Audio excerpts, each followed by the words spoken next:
Shalom Ouvracha, j'espère que vous entendez bien parce que j'ai pas d'indicateur de son. J'espère que vous entendez bien. Si quelqu'un peut m'envoyer peut-être un message pour me confirmer que vous entendez. Alors Mechila, pour l'organisation un peu au pied levé de ce shiur, on devait normalement être en présentiel. Mais bon, ça fait 2 fois que le Satan essaye d'empêcher le shiur d'avoir lieu. Enfin, pas ce chiour. La semaine dernière, j'étais justement en route pour Natania, pour donner un chiour à Natania. Et en pleine route, on a attendu c'était mardi dernier. On a eu les alertes de partout. On était obligé d'annuler le chiour, de rebrousser chemin. Malheureusement, les ennemis d'Israël, ils n'ont pas de répit. Et nous aussi, on doit apprendre de là qu'on ne doit pas avoir de répit. Faut tirer du moussard de tout ce qu'Akadosh Baruch Hu nous envoie. Et de même que le Satan, il ne se repose pas, alors nous aussi, on ne doit pas se reposer. On doit tout faire pour toujours l'Agdil Torah ou le Hadira.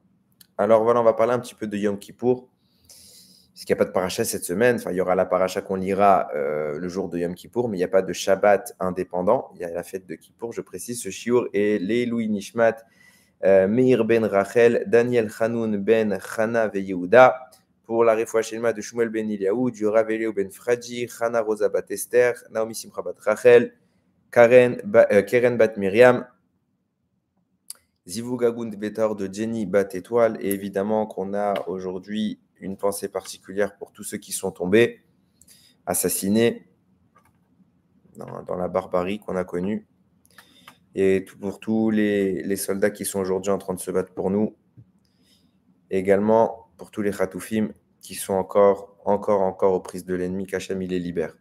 Alors voilà, peut-être qu'on va arriver à Yom Kippour, qu'on va réussir à faire toutes nos caparottes. On prie cela de tout notre cœur et que enfin, on arrête de réclamer la même chose tous les jours, toutes les semaines. Et qu'Hachem il écoute notre filote. Vezrat Hachem. Alors on attaque. Le jour de Kippour, il arrive bientôt, on se prépare, on est dans la Seret Yemei Teshuvah, et dans l'esprit commun, étonnamment, j'ai envie de dire, quand on analyse les choses un peu plus en amont, étonnamment, le jour de Kippour, il est le jour le plus craint, le plus redouté de l'année, alors qu'en priori, il ne devrait peut-être pas. On va essayer de comprendre ce que je veux dire. Pourquoi je dis qu'il est le jour le plus craint? Parce qu'il est le jour le plus respecté. On le constate tous les ans dans les synagogues, c'est le jour où la salle est la plus remplie. Les fidèles sont plus nombreux que d'habitude, dans ce sens où même ceux qui n'ont pas l'habitude de fréquenter les synagogues, eh bien ce jour-là, il y a un éveil, ils essayent de venir, ils font l'effort. Donc il est respecté ce jour, plus que le Shabbat, plus même que Rosh Hashanah. Et en toute logique, on devrait être terrifié par Rosh Hashanah, qui est Yom Hadin, le jour du jugement, le jour où on est inquiet, où il y a quelque chose de dangereux qui se passe. Par rapport à Yom Kippour, qui est le jour de la Kapara, le jour du pardon, Hachem, il pardonne, il renoue avec les Bnei Israël, il absout leurs fautes. Et on devrait être enthousiaste à l'idée de l'approche de Kippour. Et c'est sans doute une incompréhension qu'il y a dans l'esprit commun, car Kippour est un jour, certes, important, où l'enjeu est de poids, mais finalement, c'est un jour extraordinaire. C'est un jour qui doit nourrir la simcha, finalement, puisque on sort du jugement tahor. On sort du jugement purifié, on n'a plus de faute si on a fait le travail, évidemment. Tout celui qui se donne le moyen de faire tchouva, ce jour-là, plus que les autres, a une capacité d'absolution extraordinaire, j'ai même envie de dire phénoménale, et les gens ne prennent peut-être pas la mesure de ce que propose Kippour. Et c'est ce qu'on va essayer un petit peu de comprendre. Qu'est-ce qui se passe ce jour-là de Kippour? Comment nos fautes peuvent disparaître, évidemment, avec la tchouva, avec la tfila, avec tout le processus qui doit être de mise. Mais c'est quoi l'essence de ce jour? D'où il vient? Et quand on regarde un petit peu l'évolution de la journée, on voit que ce jour culmine à sa fin, au moment de la tfila, la 5e tfila de la journée, la neila, dans laquelle la ferveur, elle est redoublée, les fidèles sont plus nombreux encore, les gens abondent. Généralement, même s'il y a eu un moment de creux dans la synagogue, à la Neila, il n'y a plus une place. Les gens, ils sont debout. On est tous en train de crier. Les murs du de la synagogue, il tremble. Tout le monde crie « Quel Nora Alila, quel Nora Alila !» On scande à Akadosh Baruch Hu dans ces derniers instants. Et pourtant, encore une fois, la logique devrait être l'inverse. Qu'est-ce que c'est que la Neila? La Neila est le moment de la journée. Neila, ça veut dire qu'on ferme les verrous. On va clôturer. Jusqu'à maintenant, quelque part, on va un peu schématiser l'idée, c'est de dire que les portes du ciel sont ouvertes. Hachem écoute notre filote. Et à la Neila, on va scander 7 fois Hachem ou à Elohim, Hachem ou à Elohim. Pourquoi? Parce que dans tout le travail qu'on a fait à Yom Kippour, c'était de descendre la Shekhinah. On appelait la Shekhinah à descendre vers nous.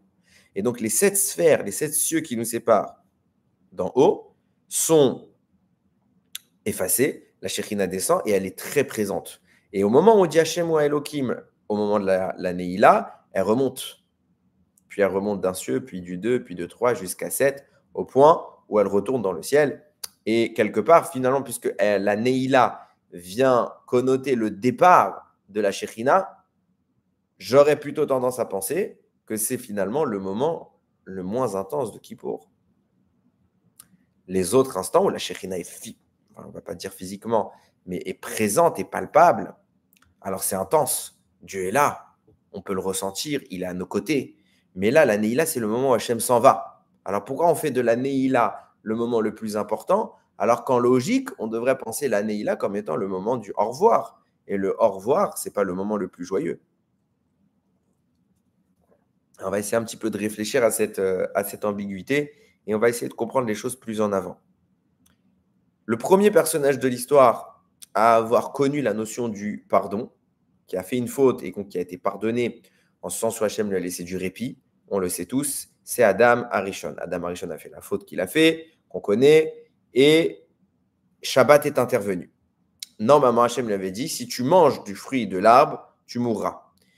Il aurait donc dû mourir. Et le Midrash dit comme ça, les commentaires le disent également, à ce moment-là, Hachem a fait intervenir le Shabbat, et le Shabbat a sauvé Adam Arishon. Il faut bien comprendre que le Shabbat a joué un rôle clé dans le maintien de l'existence du premier homme et donc de toute l'humanité.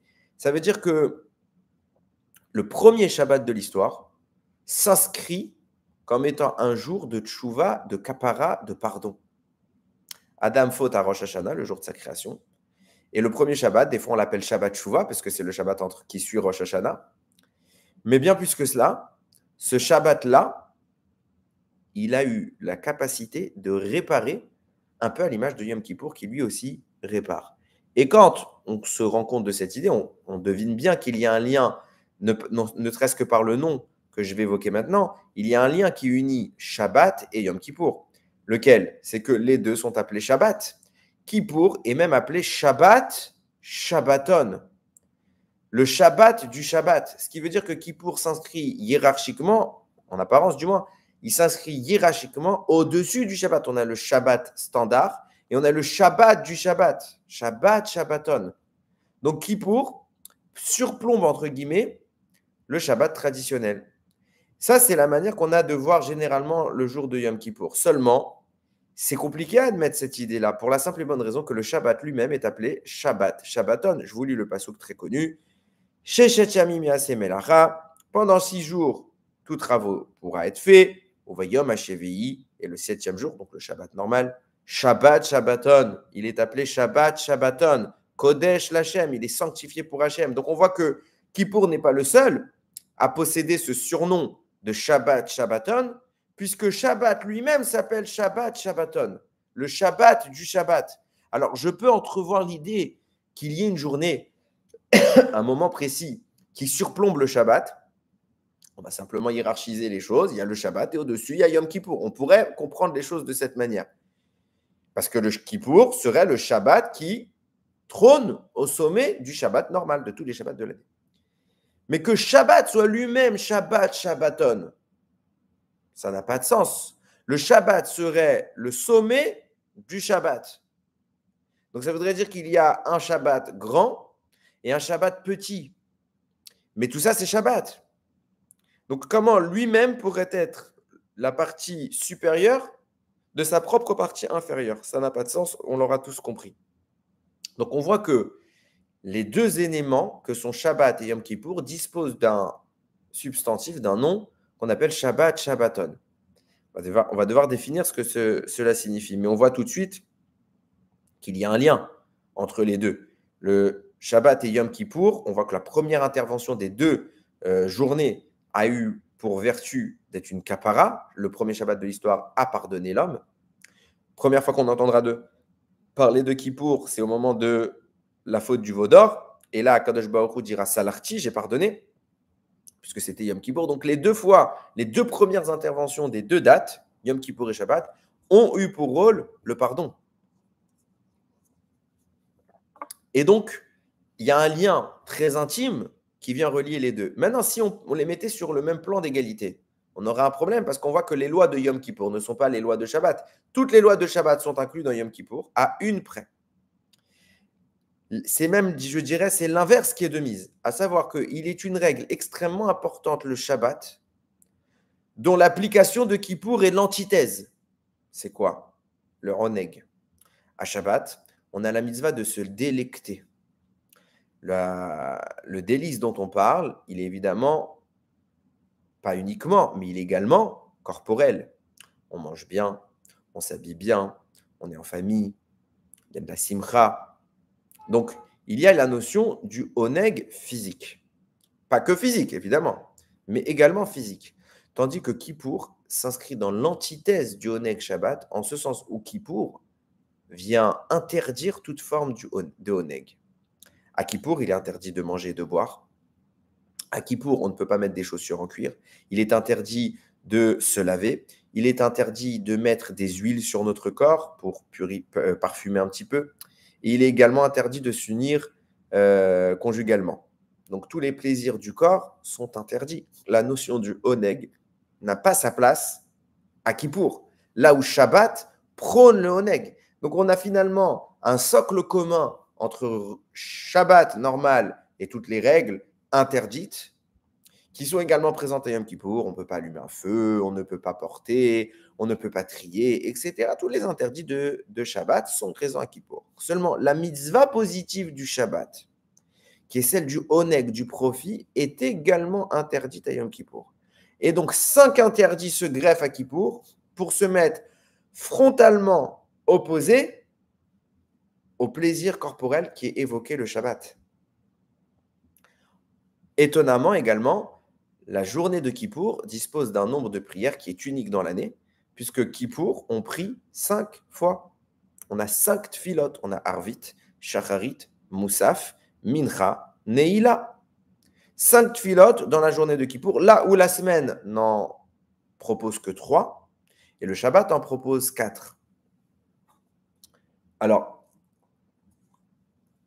ça commence à être difficile de distinguer la hiérarchie qu'on aurait voulu mettre en place en pensant que Kippour serait éventuellement supérieur au Shabbat. Certes, il a 5 tfilotes, mais il a un interdit que Shabbat a comme mitzvah, le oneg. À Kippour, il a sur. En faisant le oneg, je fais une mitzvah à Shabbat. En ne le faisant pas à Kippour, je fais une mitzvah. Et si je faisais le oneg Shabbat à Kippour, je ferais une avera. On a donc quelque part une certaine dualité des deux idées. Alors, on va essayer maintenant qu'on a un peu introduit les fondements, on va essayer de réfléchir. Et David Ameller, il dit quelque chose, justement, parlant d'Adam Arishon. Dans les Tehillim, il écrit comme ça. Golmi Raou Enecha. Un golem, c'est une structure, c'est un corps sans vie. C'est comme ça qu'Akadosh Baruch Hu a créé Adam. Il a d'abord fait un golem, et puis après, il lui a constitué de toute la terre, de la planète, et puis ensuite de ça, il lui a insufflé la vie. Donc à la base, Adam Arishon était un golem, était un être, un amas de chair sans vie. Golmi, Raou Enecha, tes yeux l'ont vu. Ve'al sifrira kula mikatevu. Et sur ton livre, tous étaient écrits. On parle de quoi? On parle, ici Rachid le précise, on parle des jours de la vie de l'homme. Toute l'histoire du monde, tous les jours à venir étaient inscrits déjà, étaient visibles pour Akadosh Baruch Hu, qui lui n'est bien évidemment pas inscrit dans le temps. Yamim Yatsuru, les jours ont été créés. Velo Echad Mehem. Alors je vais traduire d'après ce qui est écrit dans les Bibles et après on va expliquer. Et ils ont écrit comme ça, avant qu'un seul ne fût éclos. tous ces jours inscrits qui mettaient les jours qui étaient réservés à Adam, à l'humanité, avant même qu'ils ne fussent tous activés. Ces jours n'étaient pas encore physiquement manifestés. Et on le voit aujourd'hui, hein, on est encore dans le temps, l'histoire du monde n'est pas finie. Donc, on a encore des jours à venir. Ça, c'est la traduction littérale. Maintenant, on va rentrer dans l'analyse de ce verset parce que vous allez voir qu'il contient énormément d'informations qui, en fait, littéralement, si vous vouliez traduire ce verset, vous ne pourriez pas. Première chose, je vais m'arrêter sur les 3 derniers mots. Vélo et radmeem. Le mot vélo, on va dire le vav, c'est la conjonction de coordination. Lo, il a 2 manières d'être écrite. Soit lamed aleph, qui vient alors connoter la négation, le nom, soit lamed vav, qui vient au contraire connoter la propriété, pour dire le sien. Dans ce texte-là, les deux sont écrits, à savoir qu'on a, comme c'est souvent l'usage, une distinction entre le texte écrit et le texte lu. Le texte tel qu'il est écrit, c'est vav lamed aleph, c'est donc la négation. Et donc, là, on comprend pourquoi dans les traductions, il est écrit avant qu'un seul ne fût éclos. Parce que c'est une négation.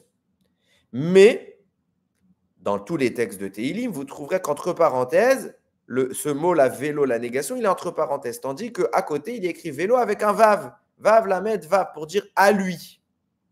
Ça veut dire qu'on doit l'écrire comme étant une négation, mais on doit le penser, le lire et le comprendre comme étant une propriété. Donc, je vais donner les 2 lectures possibles. Et on va voir que dans tous les cas, le Tehillim que David Améler, la phrase de Tehillim que David Améler écrit, n'a pas de sens. Je relis. Tes yeux ont vu, mon golem, sur ton livre était écrit, tout était écrit sur ton livre, les jours ont été créés, et à lui, un d'entre eux. Première version, à savoir que là, j'explique en fonction de ce qu'on doit comprendre, pas comme c'est écrit. Là, j'ai bien expliqué, il y a 2 états, celle qu'on doit lire, celui qu'on doit lire, et celui qu'on doit écrire. Celui qu'on doit lire, c'est ce que je viens de dire. Et à lui, un d'entre eux. C'est qui, lui? Le passouk parle d'Adam et de Dieu. Il dit mon golem, donc c'est Adam qui parle. Il parle à la première personne, mon golem. Tes yeux l'ont vu. Donc il parle à Dieu, il s'adresse à la deuxième personne. Et après il dit et à lui pas un d'entre eux. Donc et les jours ont été créés, et à lui un seul d'entre eux. C'est qui lui? Si je voulais dire qu'on parle d'Adam, donc de moi, j'aurais dit et à moi l'un d'entre eux. Si ça s'adressait à Hachem, on aurait dû dire et à toi l'un d'entre eux, puisqu'on parle à la deuxième personne. Tes yeux l'ont vu. Adam s'adresse à Hachem. Donc soit il parle de lui-même, il aurait dû dire à moi l'un d'entre eux. Soit il parle de Dieu, il aurait dû lui dire à toi l'un d'entre eux. Mais à aucun cas, dans aucun cas, il aurait dû dire à lui. C'est qui lui? C'est qui ce troisième destinataire? Il n'y a pas de troisième destinataire, il n'y a personne.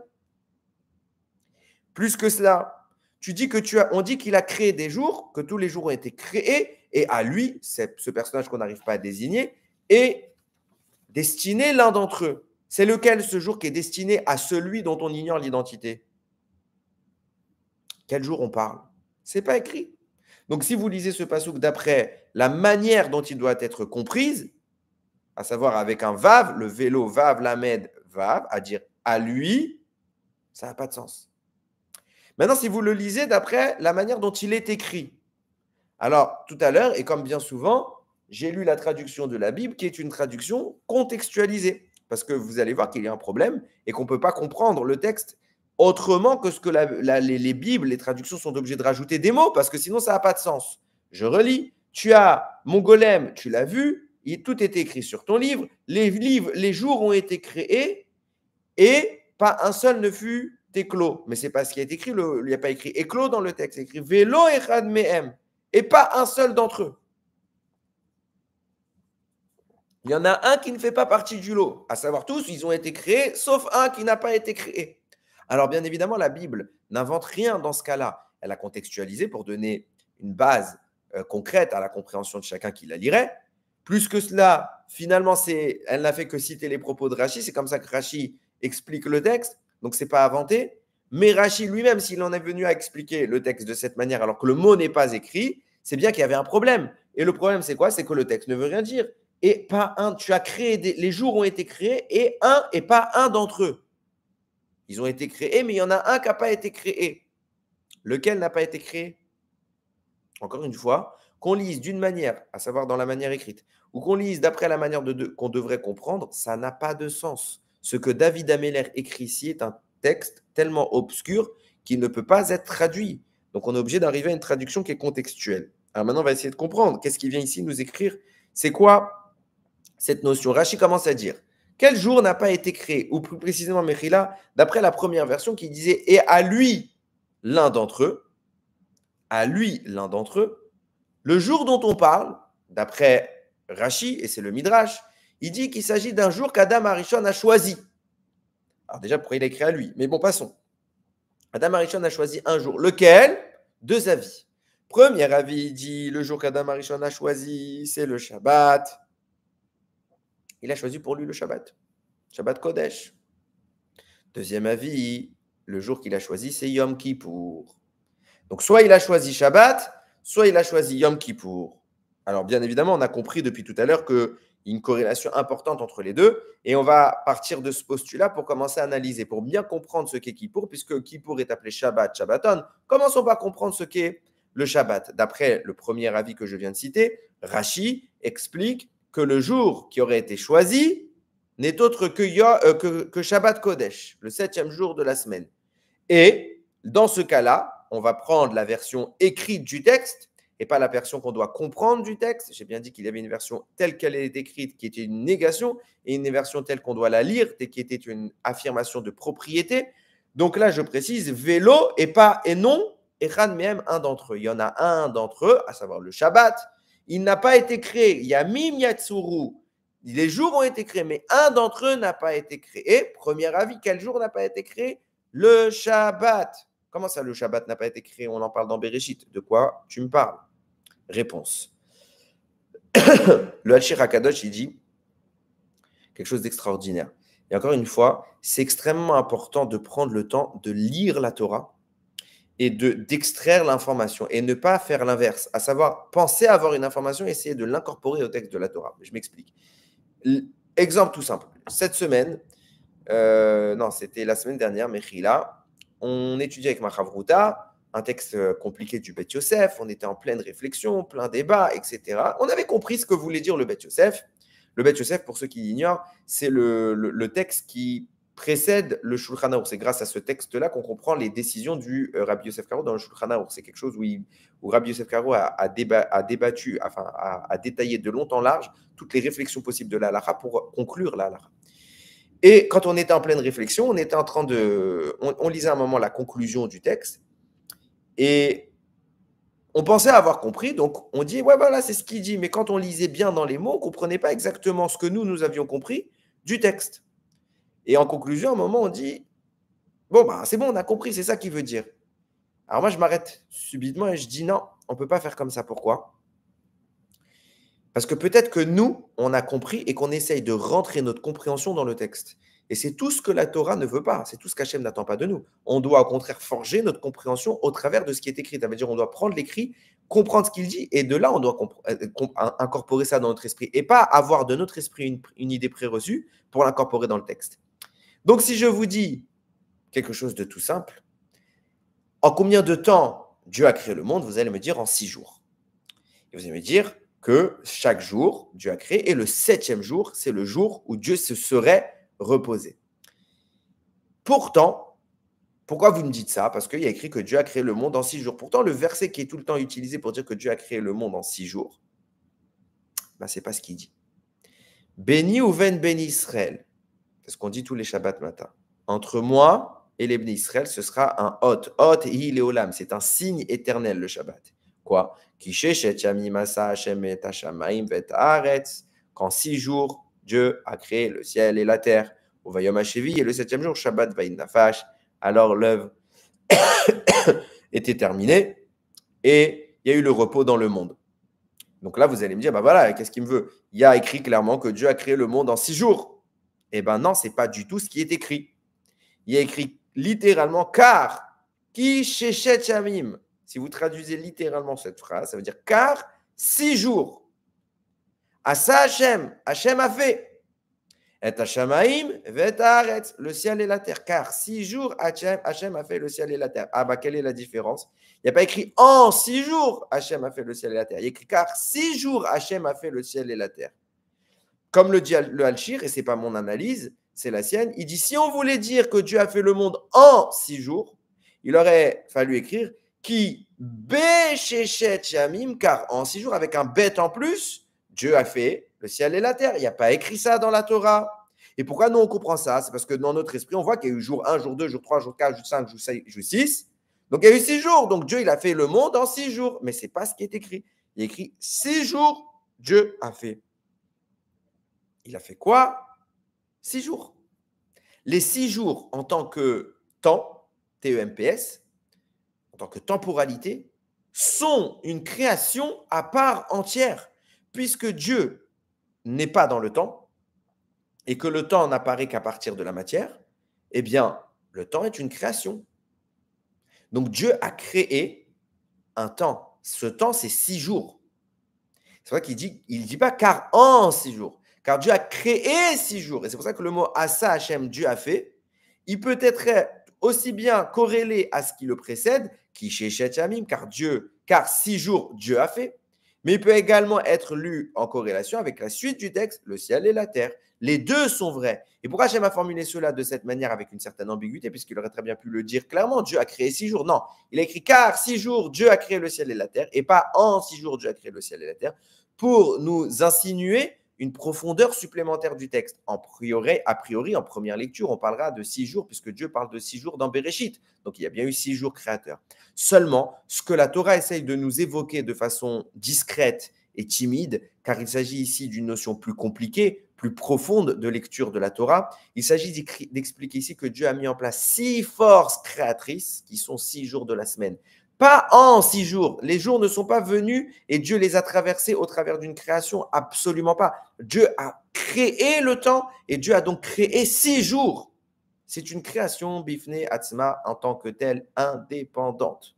De là se pose une question qui est toute simple. Si tu dis que Dieu il a créé 6 jours, ça veut dire que la semaine, c'est 6 jours. Et que ces 6 jours, c'est les forces créatrices de la temporalité. Donc la semaine devrait durer 6 jours. Or, on le sait, il existe un 7e jour qui n'est pas créé puisque Dieu a dit qu'il a créé 6 jours. Alors, comment intervient le 7e jour? J'ai une preuve de ce que je vous dis parce que peut-être vous me prenez pour un fou. Lisez le premier chapitre de la Torah. Le tout premier. Dieu crée. Dieu, il crée. À chaque fois, c'est écrit Vayerev, Vayiboker, Yom Echad, Vayerev, Vayiboker, Yom Sheni. Ce fut soir, ce fut matin, jour 1, jour 2, jour 3, jour 4. Ce fut. Si Dieu dit ce fut, ça veut bien dire qu'il y a une apparition, ça veut dire qu'il y a une création. Quand arrive le Shabbat, donc cette phrase est répétée 6 fois, jour 1, jour 2, jour 3, jour 4, jour 5, jour 6. Shabbat, tu n'as pas écrit ce fut. Shabbat, c'est écrit Dieu, il a béni le 7e jour et il l'a sanctifié. Il n'y a pas écrit ce fut le 7e jour, parce que le 7e jour n'a jamais été créé. Alors, on pourrait dire, c'est normal, le 7e jour n'est pas créé parce qu'en fait, on reporte un cycle. Non, on sait que dans le cycle, c'est 7 jours et le 7e jour est indépendant des 6 précédents. Donc, le 7e jour, ce n'est pas la reprise du premier jour. Le 7e jour, c'est le jour du Shabbat. Et il n'est pas la reprise du début de la semaine. Donc, la Torah nous dit, Dieu a créé 6 jours, 6 forces de temporalité. Et pas 7.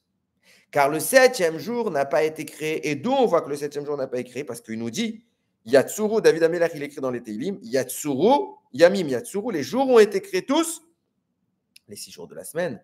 Velo Echad Bahem, mais il y en a un d'entre eux qui n'a pas été créé. En eux qui n'a pas été créé. Déjà, c'est ambigu.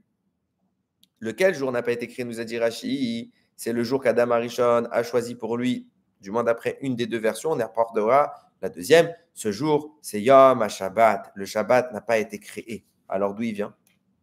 Alors il y en a qui voudraient me dire, il a été créé avant le monde. Mais donc il aura quand même été créé, même s'il avait été créé avant, il a été créé. D'où il vient? Écoutez bien, comme c'est fort. C'est le Ramak qui dit ce que je vais dire, Rabbi Moshe Cordovero. Il dit, sache qu'à la base, Dieu a bien créé 6 jours et zéro. Il a créé 6 jours, il n'a pas créé 7 jours. Mais les jours ne devaient pas faire 24 heures. C'était des jours basés sur un temps de 28 heures. 28 heures. Ce n'était pas 24 heures. Qu'est-ce qui s'est passé? Puisqu'il y a eu 6 jours créés et que tous les 6 jours en question sont égaux les uns les autres, ils ont le même temps, ils ont le même fonctionnement, le soleil se lève, il se couche, la nuit, la lune, etc. Il y a le même phénomène, il n'y a pas de différence entre les jours. Et donc, puisqu'il n'y a pas de différence, il n'y a pas de hiérarchie. Les jours ont voulu une hiérarchie. Ils ont voulu un chef, un roi. Alors, bien évidemment, on va expliquer ce que cela signifie. Je le dis tel quel et après, j'explique ce que la parabole essaye de nous faire comprendre. Les jours ont voulu un roi à leur sommet. Alors, ils se sont tournés vers Hachem et ont demandé un roi. Il nous faut un roi au sommet des 6 jours de la semaine. Hachem a dit, si vous voulez un roi, alors il doit être au-dessus de vous. Mais vous devez le sanctifier en tant que roi.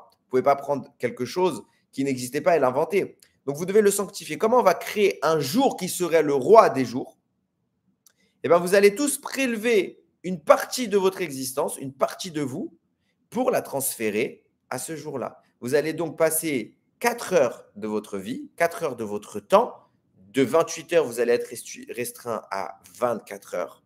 Et ces 4 heures que vous allez donner chaque jour de la semaine, x 6, donc 6 x 4, 24, vont permettre de générer un 7e jour. Mais le Shabbat n'a pas été créé, il a été généré par la force des 6 jours qu'Akadosh Baruch Hu a déjà créé. C'est pour ça que David Améler disait au nom d'Adam Arishon, les jours tu as créés, mais l'un d'entre eux tu ne l'as pas créé. Quel est ce jour qui n'a pas été créé? C'est le Shabbat, parce que le Shabbat en réalité, c'est un prélèvement des 6 jours qui le précèdent, qui a été sanctifié par eux-mêmes pour l'introniser à leur sommet. Le Shabbat est le roi de la semaine. Qu'est-ce que ça signifie? Qu'est-ce que ça signifie? Déjà, on a un problème. Pourquoi? Parce que dans ce que je viens de dire, se glisse exactement l'inverse de tout ce qu'on a toujours étudié sur le Shabbat. Je m'explique. Pour nous, le Shabbat, c'est le Mekor Aberacha, c'est la source de bénédiction, c'est l'âme de ce monde. Et c'est ce qui nourrit le monde. C'est ce qui permet à la temporalité d'exister. Donc le Shabbat est la source. Il n'est pas la conséquence. Or, on vient d'expliquer quoi? On vient d'expliquer que le Shabbat était finalement la conséquence, puisque le Shabbat découle, il est engendré par les 6 premiers jours qui ont sanctifié 4 heures de leur temps. Et 6 fois 4 font bien 24 pour faire la 7e journée.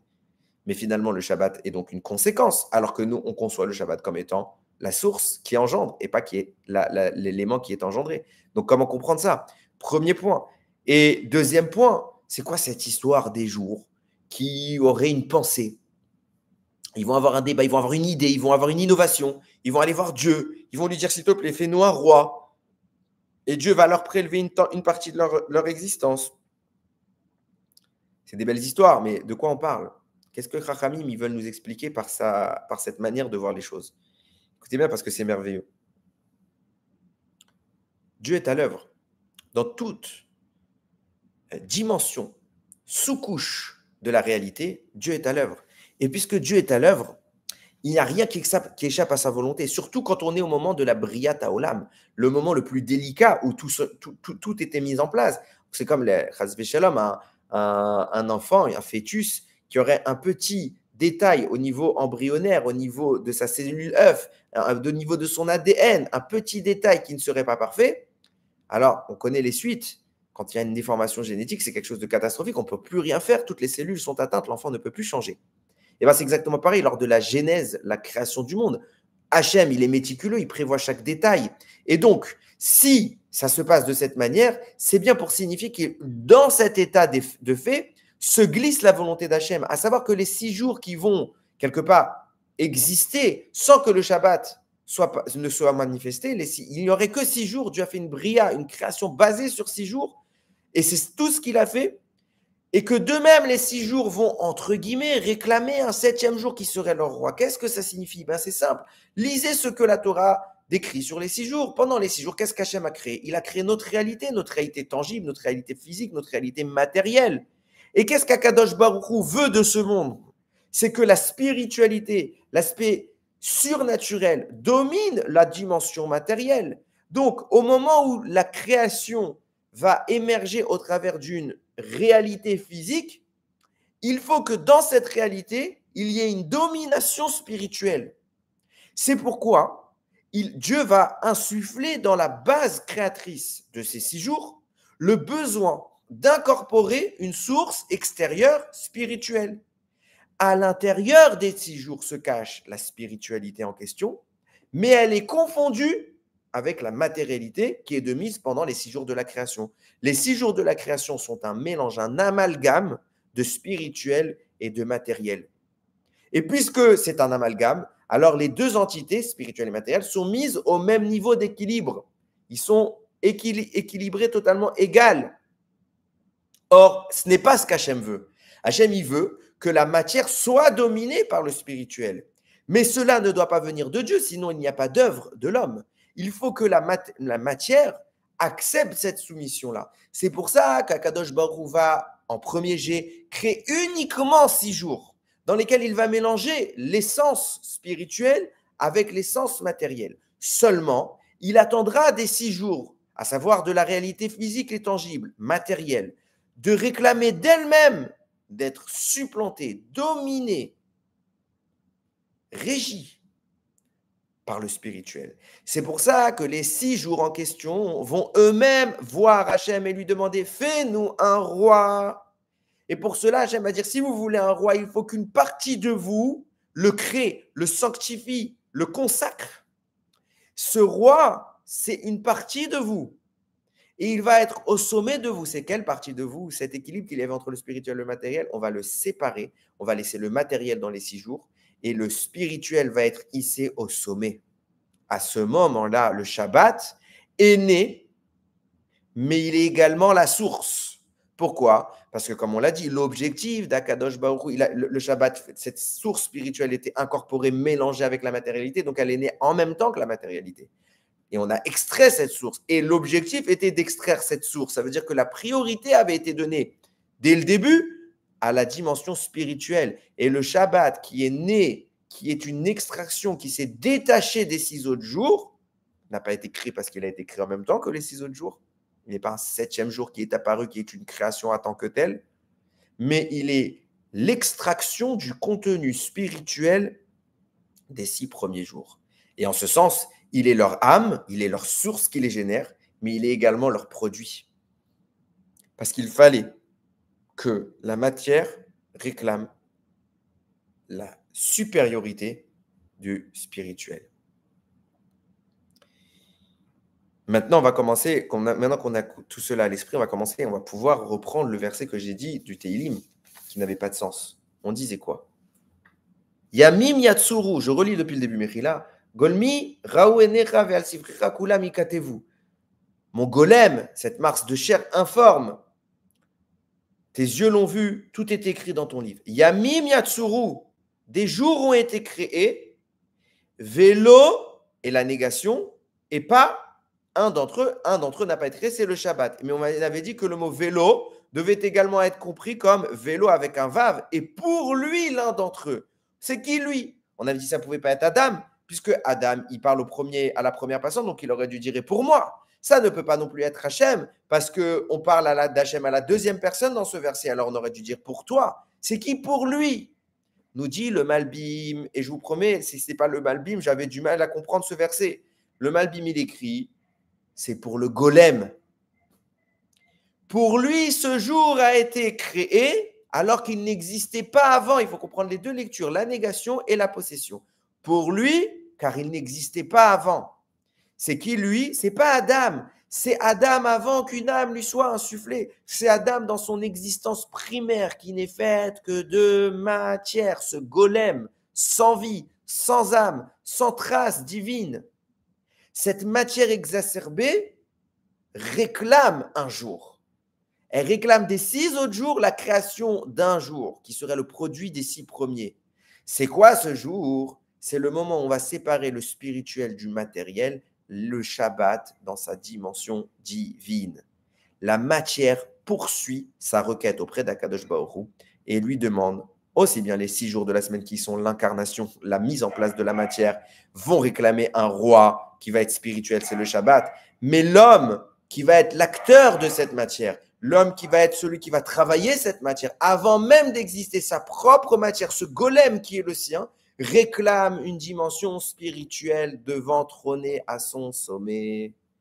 Pourquoi? Pour qu'au moment où il recevra son âme, il puisse en faire l'essentiel.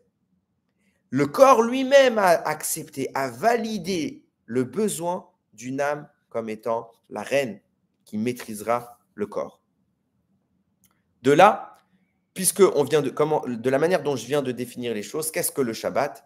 Le Shabbat, ce serait, entre guillemets, l'accumulation spirituelle de tous les autres jours de la semaine. Ce serait quelque part la réunion de toutes les âmes des 6 jours que Dieu a mis en place. Ce jour n'existait pas, il est apparu.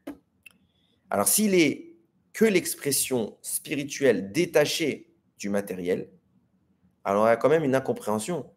C'est de se poser la question que j'ai dit tout à l'heure. Il y a une dimension dans le Shabbat qu'on appelle le Oneg. Le Oneg, qu'est-ce qu'il est? Il est précisément tout ce qui est interdit à Yom Kippour, à savoir, il faut manger. À Shabbat, on a une mitzvah de manger des bons repas, d'être bien habillé, peut-être même de se parfumer, de sentir agréable. On a une mitzvah de mettre des belles chaussures également, puisque ça fait partie des habits. Alors qu'à Kippour, on n'a pas le droit de mettre des chaussures en cuir. On doit être propre. C'est un jour propice à l'union conjugale, particulièrement. Tout ce qui est interdit à Kippour. On s'attendait, à définir, puisque je viens de définir le Shabbat comme étant l'extraction de la spiritualité, alors d'avoir un jour Kulo Kodesh, uniquement spirituel, qui n'est absolument pas en phase avec le matériel.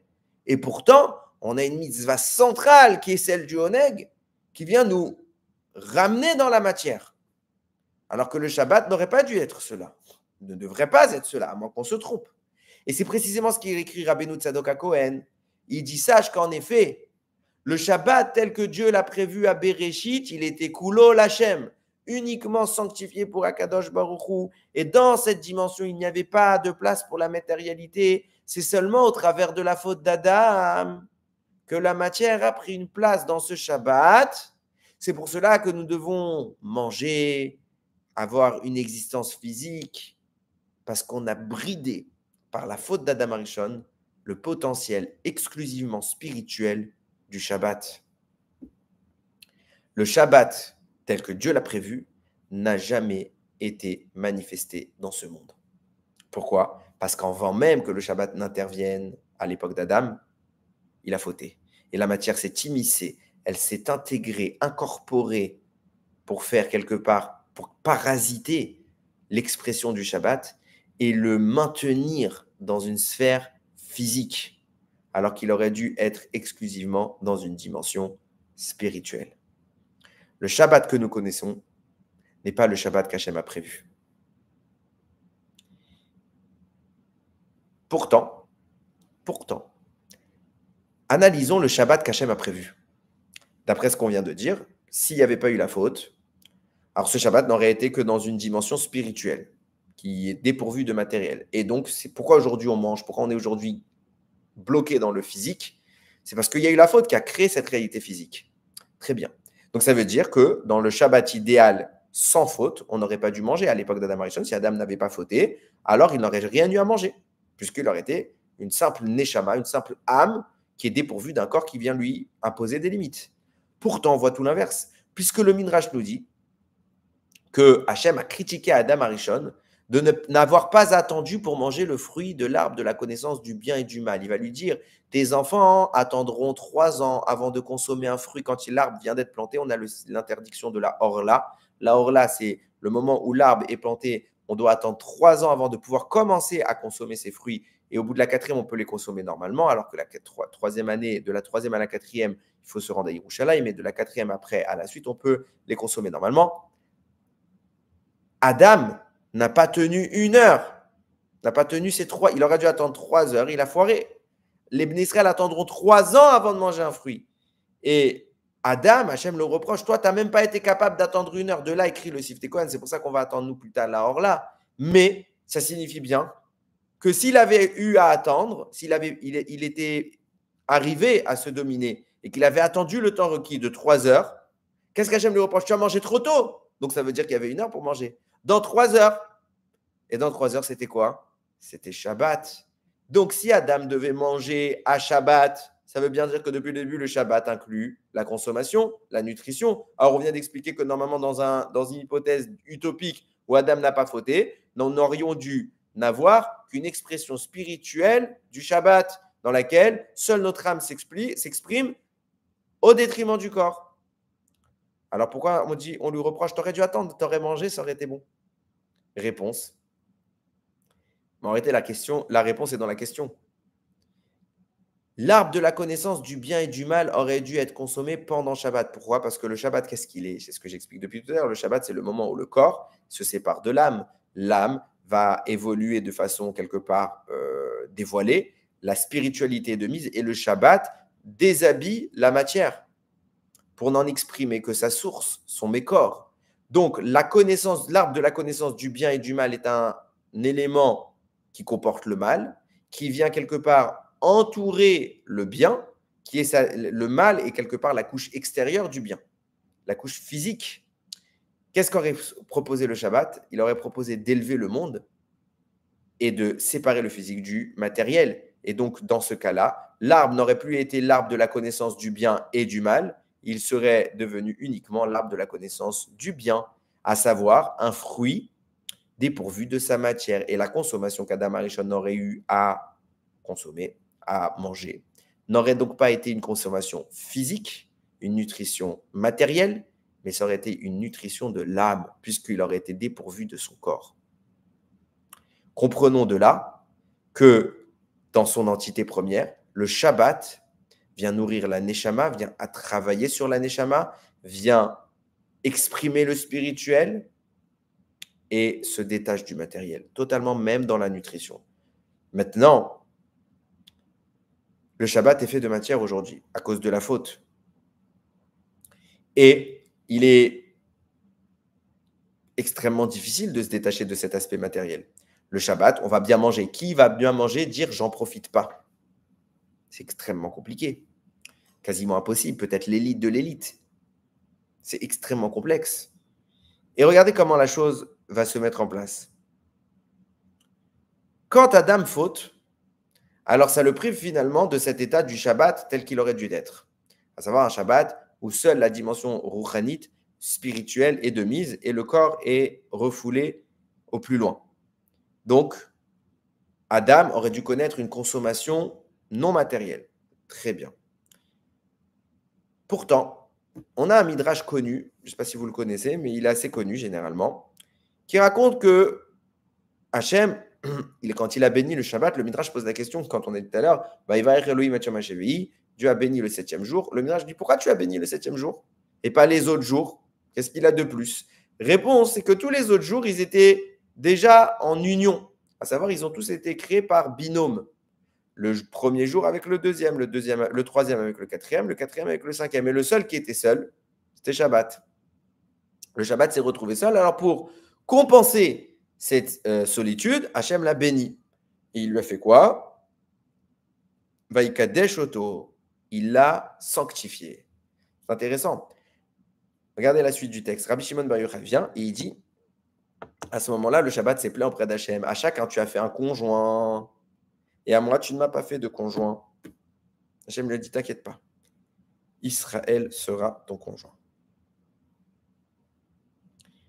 Alors, c'est intéressant parce que c'est au moment où Dieu bénit, je le remarque en même temps que je vous parle, hein, en même temps que Dieu bénit le Shabbat, qui lui annonce qu'il va avoir un conjoint, c'est Israël. Et comment c'est annoncé? Vaïkadesh Oto. Il l'a sanctifié. Or, un mariage se dit Kiddushin. Les mariages se fait par une sanctification. Donc, il l'a sanctifié parce qu'il a uni au Ham Israël. Alors, c'est une belle histoire, là encore. Bien qu'on comprenne qu'il s'agisse d'une parabole, il faut quand même poser les questions. Quand le Shabbat se plaint d'être seul, bon, déjà, qu'est-ce que ça veut dire que des jours qui se plaignent? Encore une fois, mais bon, on comprend que c'est un message que la Torah veut nous faire passer. Le Shabbat se plaint d'être seul. Donc, il veut un conjoint. Il voit que Yom Rishon, il a Yom Sheni. Le premier jour, il a le deuxième jour. Le troisième jour, il a le quatrième. Le cinquième, il a le sixième. Ils sont tous entre jours. Donc, quand il demande un conjoint, il veut un jour. Qu'est-ce qu'Hachem lui répond? Il lui dit, il est béni Israël. Erreur de casting. Hein. On ne peut pas marier des humains avec un jour. Ou un jour avec des humains. Ce n'est pas compatible. C'est les humains avec les humains et les jours avec les jours, dans l'hypothèse. Donc, c'est quoi cette réponse? C'est farfelu. Kadosh Baruch Hu lui répond, ah bah tiens, je vais te donner Israël. Mais moi, je voulais un jour. Moi, je suis un jour. Je veux un jour. Pourquoi jamais lui donne Israël? Et lui, il entend ça, il dit, ah génial. J'ai trouvé. Mais ce n'est pas la même espèce. Ce n'est pas compatible. On ne peut pas tout mélanger. De quoi on parle ici? Écoutez ce qu'il écrit, le She'erit Israël. Il écrit quelque chose de très similaire avec les propos du Ramak qu'on a évoqué tout à l'heure sur la création du Shabbat basée sur les 6 autres jours, mais il dit quelque chose de différent. Il rapporte que le Shabbat est créé en effet par les 6 jours de la semaine, qui chacun ont donné 4 heures. Quelles sont ces 4 heures? Ce n'est pas une restriction de 28 à 24 comme l'avait dit le Ramak. Ces 4 heures sont les 4 heures de Tfila que nous avons chaque jour, à savoir. La Gemara, la Mishnah, précisément, Masechet Brachot, dit que les tzadikim à l'époque priaient 1 heure à chaque tfila. Chaque tfila, 1 heure. Donc la tfila du matin, 1 heure. La tfila de l'après-midi, 1 heure. Et la tfila du soir, 1 heure. Donc ça fait 3 heures. Et la 4e heure, c'est celle de la tchouva. Où on voit ça. La tchouva, c'est parce que c'est écrit dans Pirkei Avot. Yafé sha'a achat bet tchouva. 1 heure est bonne pour la tchouva. À quel moment de la journée on a une nécessité absolue de faire tchouva? Au moment où on fait ce qu'on appelle le kriyat shema chez Alamita, la récitation du schéma avant d'aller dormir. Puisqu'à ce moment-là, on s'apprête quelque part à connaître un goût de la mort. On ne sait pas si le lendemain on va se réveiller. Alors on se repentit.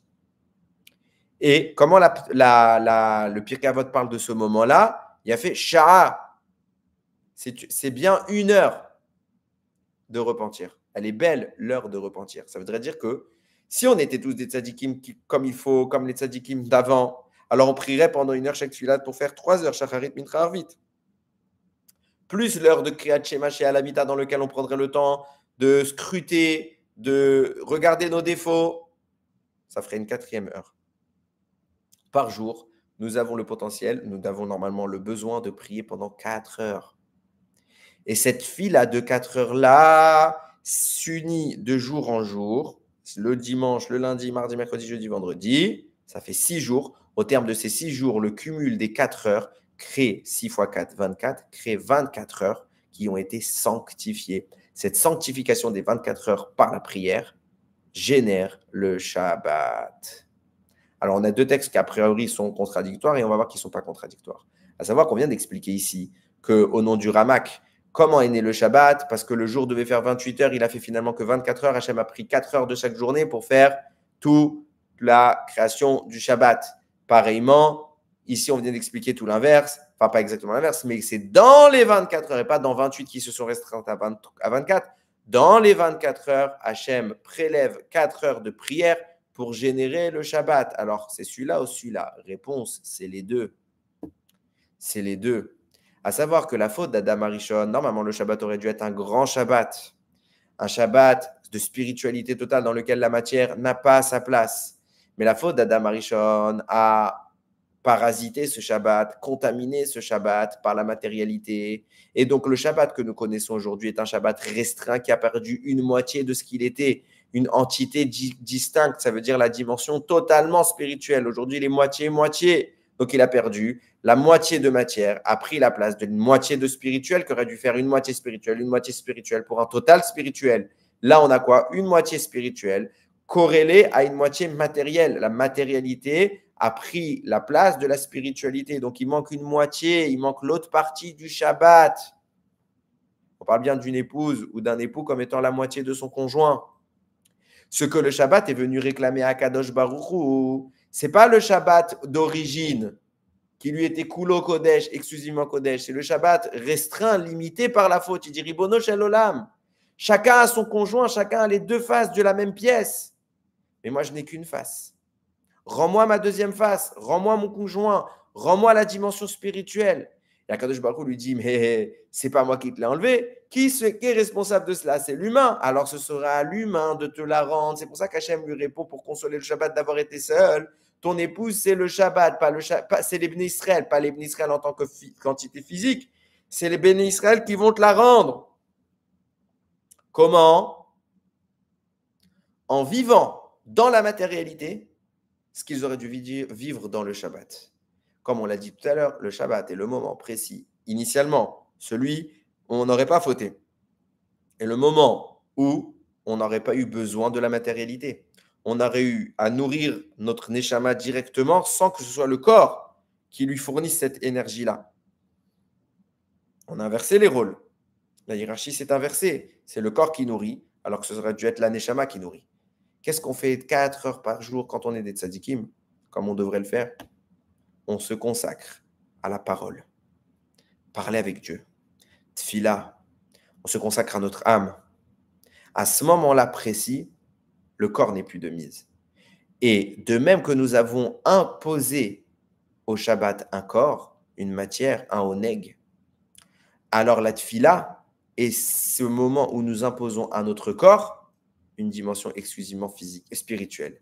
Et puisque nous imposons nous-mêmes à notre corps une dimension spirituelle, eh bien précisément, à ce moment-là, on peut restituer la dimension spirituelle du Shabbat. Alors je réponds juste à une question qui est en train d'être posée. Est-ce qu'il y a une raison particulière pour que le Shabbat dure 25 heures et non 24? Oui, c'est halakhique. C'est qu'on doit ajouter du chol dans le Kodesh. Donc c'est une mitzvah bifnatzma. On doit élargir le Shabbat, justement, on veut quelque part, et ça témoigne un peu de ce qu'on dit, j'avais pensé à le dire, mais je n'ai pas voulu rentrer dedans. C'est l'idée de dire que le Shabbat que nous disposons aujourd'hui, il a quelque part une dimension restreinte par la matière, et nous, le Shabbat, on l'élargit pour qu'il déborde sur les frontières du Chol, pour réclamer au Chol, au jour profane, sa source d'origine. Donc je reviens à ce que je disais tout à l'heure, en espérant avoir compris, répondu à la question.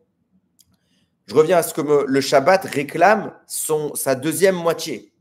Sa deuxième moitié, ce qui lui a été retiré par l'acte de l'homme qui était sa faute. Et à ce moment-là, Hachem lui dit, Israël te rendra ta moitié. Quel moment? Quand ils prieront. Donc ça veut dire que l'opinion du Ramak, Rabbi Moshe Cordovero, qui expliquait qu'il y a eu une création du Shabbat qui était une restriction de 28 heures à 24 heures des 6 jours de la semaine, elle est bonne. Elle n'est pas en contradiction avec la deuxième explication qui parle de prélever dans les 24 heures 4 heures de tfila. Pourquoi elles ne sont pas contradictoires? Parce qu'ils ne parlent pas du même Shabbat. Le premier parle du Shabbat originel, qui était cool au Kodesh, tandis que le deuxième parle de notre Shabbat à nous, qui n'est pas cool au Kodesh, qui a une dimension matérielle, et qui se propose dorénavant de retirer, de rendre la couronne au roi, et de lui restituer son conjoint, sa dimension exclusivement sainte. Maintenant qu'on a compris tout ce qu'était le Shabbat, on va comprendre maintenant ce qu'est Kippour. Les deux sont appelés Shabbat, Shabbaton. Pourquoi Shabbat, Shabbaton? On comprend pour Shabbat maintenant. Parce que Shabbat, il y a le petit Shabbat, il y a le roi au-dessus de lui, il y a le véritable Shabbat, le Shabbat, Shabbaton, le premier Shabbat de Bereshit, qui aurait dû exister, mais qui n'a pas existé. Donc précisément, cette existence-là, c'est le roi qui est au sommet du Shabbat que nous connaissons aujourd'hui, qui est un Shabbat restreint, un Shabbat diminué. Et en vertu de cela, on comprend que le Shabbat d'origine soit appelé Shabbat Shabbaton et que le Shabbat que nous connaissons aujourd'hui s'appelle Shabbat tout court, parce qu'il n'a pas sa deuxième partie, l'autre moitié du Shabbat. Il y a Shabbat et Shabbaton. Nous dit le Rabbeinu Tzadok HaKohen que j'ai commencé à citer mais que je n'ai pas terminé tout à l'heure.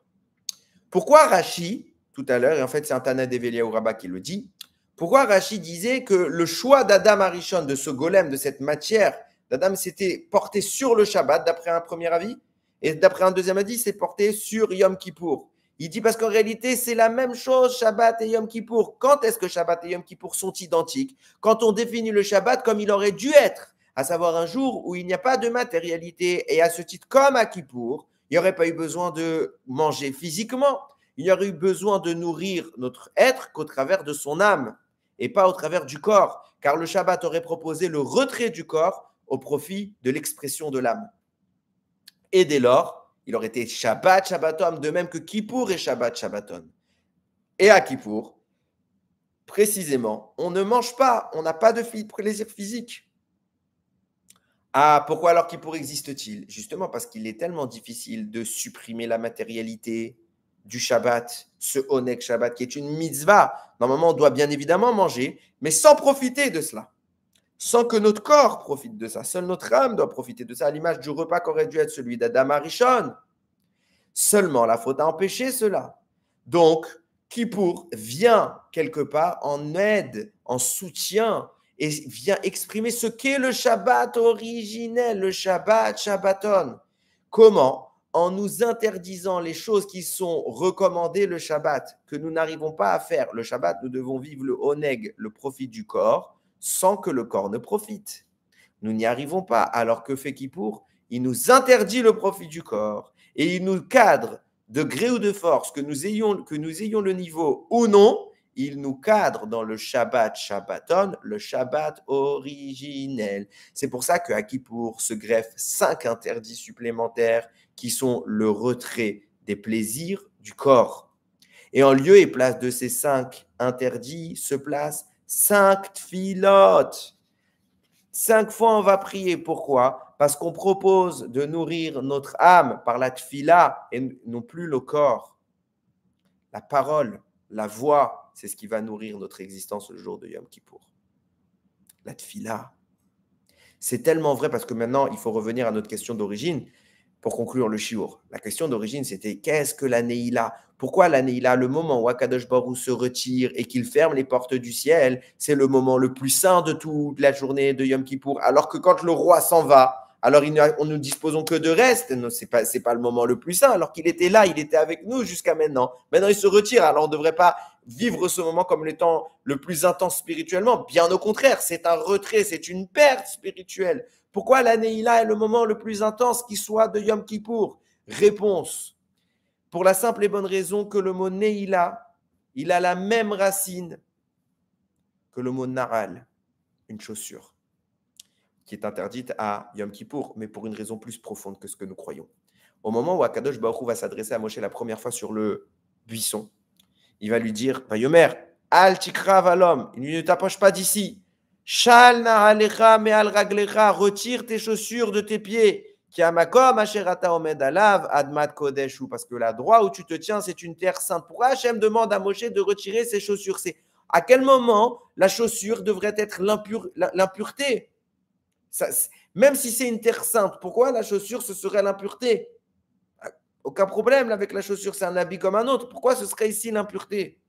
Réponse du sens profond, comme ça il écrit le Shla Kadosh. Le mot Nahal, c'est la même racine que Man'oul, un verrou. La chaussure, c'est comme un verrou. C'est la même racine que Neila, le verrou que nous apposons aux portes du ciel lorsque Akadosh Baruch Hu remonte. Les portes du ciel se referment. C'est quoi ce verrou? C'est la matière. Akadosh Baruch Hu dit à Moshe Rabbeinu, la terre où tu te tiens, elle est sainte. Et tu t'apprêtes maintenant à recevoir une prophétie. Si tu veux accéder à la sainteté de cette prophétie, tu dois t'affranchir de ton corps. Shal na'alecha, retire tes chaussures, non pas les chaussures comme un habit. Retire ce qui enveloppe ton corps, ce qui le verrouille. Retire les écrous qui t'empêchent de manifester ta neshama et qui est bloquée, est elle-même bloquée au travers de son corps. Extériorise ton âme, extrais-la. Et là, tu pourras me parler, là, tu pourras atteindre la dimension de la sainteté. Le verrou dont nous parlons au moment de la Neila, c'est quoi? Les portes du ciel, elles se ferment. Quoi? Vraiment, vous imaginez, il y a des portes, Hachem, il ouvre et il ferme? Non. C'est que toute la journée, nous avons vécu comme des malachim dans lesquels la notion de physique n'existe pas. Nous avons retiré tous les plaisirs du corps. Nous avons affaibli notre corps. Nous l'avons refoulé à son expression la plus basse pour faire dominer notre âme. Et à ce moment-là, nous avons extrait la neshama, nous avons extériorisé notre âme pour retirer tous les verrous qui l'empêchaient de percevoir la dimension spirituelle du Shabbat, Shabbaton, de la dimension originelle de ce qu'est le Shabbat. Toute la journée de Kippour, c'était celle-là. Au moment où Akadosh Baruch Hu remonte dans le ciel, alors qu'on va dire Hachem ou Elohim, on va le dire 7 fois parce qu'Akadosh Baruch Hu remonte chaque sphère de la création. À ce moment-là, un verrou s'impose. C'est quoi? C'est pas Hachem, il a fermé la porte à clé. C'est qu'on sort de Yom Kippour et notre corps reprend sa place. Et alors? Pourquoi c'est intense en sainteté? Eh bien, parce que nous dit le Rabbeinu Tzadok HaKohen, qu'est-ce que c'est que Yom Kippour? C'est la récupération rétroactive de tous les Shabbaton de l'année que nous n'avons pas réussi à percevoir. Kippour, c'est la kapara, la réparation de cette perte que nous avons 52 Shabbats dans l'année, pour 52 semaines, où nous aurions dû vivre exclusivement de façon spirituelle, et que nous n'avons pas réussi cet exploit. Vient Yom Kippour, il nous impose l'extraction de notre corps au profit de l'âme, pour que l'âme rétroactivement remonte tous les Shabbatot passés cette année et récupère toute la spiritualité que nous aurions dû obtenir. Lorsqu'Akadosh Baruch Hu s'en va, c'est que le travail est terminé, on a fini de tout récupérer, les 52 Shabbats loupés. Donc en nous se concentre, se cumule une année entière de Gdusha. Et le moment où Hachem se retire, c'est le témoin qu'Akadosh Baruch Hu a fini de nous réparer, a fini de renourrir notre âme, de régénérer l'âme. Lorsqu'elle s'est extirpée du corps, il lui a donné toute sa substance. Et ce n'est pas le moment qui est le plus saint. C'est le peuple qui atteint le plus haut niveau de sainteté de l'année parce qu'il cumule un an entier de spiritualité. Akadosh Baruch Hu, pendant Kippour, il répare le Ham Israël de tout le manque pendant un an, en fonction de chacun de son niveau. Pendant un an, on n'a pas donné à manger à notre Neshama le jour du Shabbat, on a donné à manger à notre corps. Elle est fatiguée, elle est malade.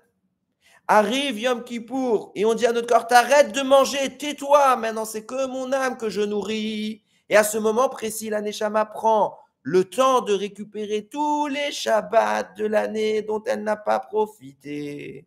Et elle vit une réparation la plus intense qui soit. C'est une réparation totale. Et c'est à ce moment-là où le Satan ferme sa bouche. Il ne peut rien dire. Pourquoi? Parce que toute l'emprise du Satan, elle est sur la matière. Quand on est un corps qui contient une âme, on a un corps. Alors le corps, il est accusable par le Satan. Parce que notre âme, elle est prisonnière, elle n'est plus présente, elle est cachée, on ne la voit plus. Mais le jour de Yom Kippour, notre âme sort de notre corps et elle est au contact d'Akadosh Baruch Hu, qui serait timbré assez pour critiquer le fils du roi lorsqu'il est à côté du roi. Pas critiquer, accuser, réclamer sa mort, réclamer sa sanction. Vous allez voir le roi, vous allez dire ton fils c'est un pourri, c'est un rachat, qui crève, qu'il ait une année de malheur. Qui ferait ça? Tu crois que le Satan, il n'a pas peur d'Akadosh Baruch Hu? Quand notre âme, elle n'est pas à côté du roi, parce qu'il y a le corps qui l'empêche, alors oui, le Satan, il peut nous accuser. Mais à Yom Kippour, Akadosh Baruch Hu rappelle ses enfants à côté de lui, et le corps n'est plus présent, il n'y a plus de place pour l'accusation. Il tremble, Satan, de parler de nous. On est les fils du roi. Qui parle au fils du roi? Tremble devant nous. Et parce que toutes les tentatives de nous priver de ce que nous aurions dû donner à notre Neshama, elles sont maintenant rendues caduques. Elles sont annihilées rétroactivement. Tout ce qu'on n'a pas eu, subitement Hachem nous le rend parce qu'il récupère tout ce que nous avons loupé. Comment, à Kippour, la Neila, le moment où Hachem se retire, c'est le moment le plus saint? C'est parce qu'à cet instant précis, Hachem a nourri notre Neshama assez pour qu'elle puisse supporter toutes les nouvelles tentatives du Yetzer Hara de l'année à venir. C'est le moment où on n'a plus besoin qu'Hachem nous tienne par la main. C'est nous qui avons atteint le summum de la sainteté. Et au moment même, on est exposé à une source énorme, terrifiante de Gdusha. Personne ne peut nous attaquer. Plus personne ne peut nous attaquer. Le Satan, je parle dans l'aspect spirituel évidemment. Il peut y avoir des catastrophes matérielles. Ça, malheureusement, ça existe. Mais tout dépend de nous. Tout dépend de notre capacité à sortir de ce corps. Mais à Kippour, on est réparé. Notre âme qui était sèche, qui était vide, elle est subitement abreuvée de la plus grande des manières. C'est pour ça que Kippour est une kapara. C'est pour ça que Kippour, c'est pas un jour où on doit avoir peur. C'est un jour qu'on doit attendre. Enfin, on sort. Enfin, les verrous sont enlevés. Comme Hachem il a dit, Shalna Alecha, retire tes chaussures. C'est quoi tes chaussures? C'est le verrou qui t'empêche de me voir. Dorénavant, Hachem, quand il remonte dans le ciel, il remet les verrous, il te remet dans le corps, parce qu'il t'a donné assez de force pour que si tu le veux, et exclusivement si tu le veux, tu puisses continuer à le voir au travers du verrou. C'est ça Yom Kippour. On arrive, on a quelques jours de Yom Kippour. On a encore quelques jours de Yom Teshuvah. Seret Yom Teshuvah, c'est le moment où on fait ce travail, cette introspection, cette analyse. On scrute chacun de nos détails. Qu'est-ce qu'on veut être? Est-ce qu'on veut supprimer les défauts de notre corps? On peut. C'est faisable. On peut prier. On peut hurler à Kadosh Baruch Hu de nous donner le kohar, de faire dominer l'âme sur la matière, de faire que le corps ne soit qu'une monture et que notre véritable moi intérieur, notre neshama, en soit le cavalier. Il est ratson qu'on arrive à ce Yom Kippour et qu'on arrive à détruire toute la matérialité qui s'impose au peuple juif. Qu'Akadosh Baruch Hu nous permette de récupérer le Shabbat Shabbaton, d'être le moyen de rendre à Shabbat sa couronne, de nourrir notre âme tous les Shabbats. Et c'est ça qui fermera définitivement la bouche grande ouverte du Satan. Et quand on arrivera à lui fermer la bouche parce qu'il n'aura plus de corps sur lequel l'ouvrir, alors il n'y a pas de doute qu'Akadosh Baruch Hu nous enverra la Géoula, qu'on va prier cette année encore plus que toutes les autres années, que cette année elle commence avec que des brachot, que la guerre soit terminée définitivement, que tous nos soldats rentrent en bonne santé, qu'Akadosh Baruch Hu libère ces pauvres otages. 1 an qu'ils sont otages. 1 an qu'ils sont otages. Pendant que nous, on est tranquillement chez nous. Combien il y a de soldats qui vont? Combien il y a de soldats qui vont et qui ne rentrent pas? Il y a des mamans qui pleurent leurs enfants. Qu'est-ce qu'on peut faire? Qu'est-ce qu'on peut faire? On peut aller faire la guerre, nous?